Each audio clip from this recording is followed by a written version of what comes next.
Ka forca konstruktive në Maqedoninë e Veriut dhe Bullgari për zgjidhjen e problemit.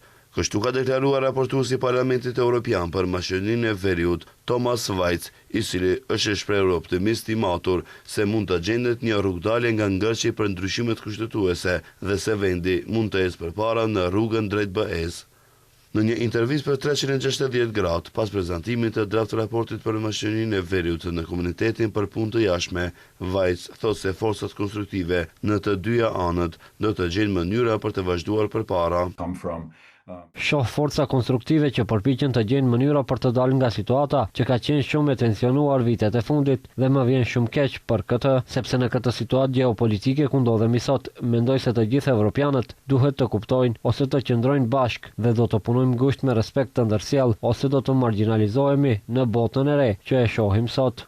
Sipas tij, është e rëndësishme që qeveria në Shkupa të vazhdojë me reformat pasi këtë vit nuk ka zgjedhje.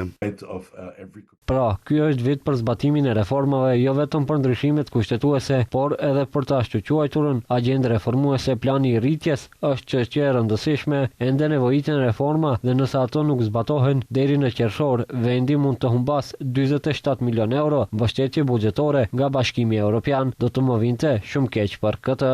Megjithatë, Vajc është më i rezervuar lidhur me kërkesën e kryeministit Christian Mickoski që të mos ketë kërkesa të tjera në rrugën drejt BE-s, duke theksuar se këto janë çështje të Këshillit Evropian. Ai tha se asnjë vend nuk e bllokon përparimin e Maqedonisë së Veriut, por është vendosur vetëm një çështje, ndryshimet kushtetuese.